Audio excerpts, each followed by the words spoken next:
Trump threatens to regulate social media platforms. His options may be limited. President Donald Trump threatened to regulate or even close down social media platforms in a series of tweets over the last day after Twitter added a fact-check label to some of his posts. But Trump's options for cracking down on Twitter and other platforms over how they moderate their platforms are somewhat limited, legal experts say. The options at Trump's disposal could range from pushing for new legislation to pressuring U.S. regulators to sue the companies, none of which are guaranteed to accomplish what the president is threatening to do. The most obvious course of action would be for Trump to seek changes to the Communications Decency Act, which shields tech platforms from legal liability for a wide range of online content, according to Andrew Schwartzman, senior counselor at the Benton Institute for Broadband and Society.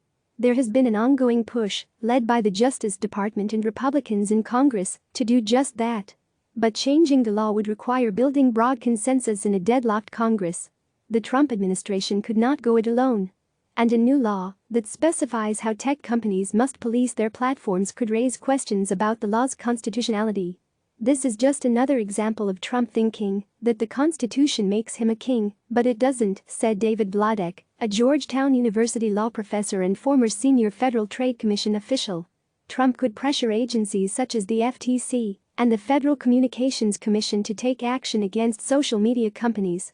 But the agencies have previously resisted efforts by the White House to transform them into arbiters of political speech, with officials privately voicing opposition to a draft executive order that experts at the time said tested the limits of agency jurisdiction.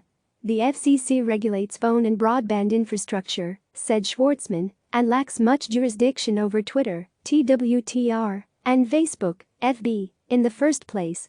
I do think, although FCC Chairman Ajit Pai has a good relationship with the president and they have partnered on some things, I think he is still maintaining his independence, added one telecom industry official, speaking from his experience interacting regularly with the agency. Schwartzman said one way Trump could seek to harass social media companies would be to pressure the FCC to deny those companies licenses for unrelated experiments involving satellite internet or wireless spectrum. Google and Facebook have both tinkered with beaming high-speed internet to consumers from drones, balloons or even from space. But those types of actions would not substantially affect the company's core businesses. Meanwhile, the FTC is already scrutinizing the tech industry over antitrust concerns. Last year, Facebook disclosed that it is under active antitrust investigation by agency officials. But antitrust cases hinge on highly technical economic analyses, are subject to judicial review and take years to play out. Trump could try to appoint allies to the FTC who might be willing to launch still more probes, experts said, but the laws governing independent bodies such as the FTC make them harder to politicize than a cabinet agency such as the Justice Department. The FTC is composed of 5 commissioners who serve staggered terms, and their decisions are also subject to judicial review. Unlike the FTC, the Justice Department is led by one person, Attorney General William Barr, making it the most likely tool for going after the social media platforms, several experts said. The Justice Department is currently conducting a wide-ranging review of the tech industry, as well as a specific antitrust investigation of Google. The agency is widely expected to wrap up its tech review this summer.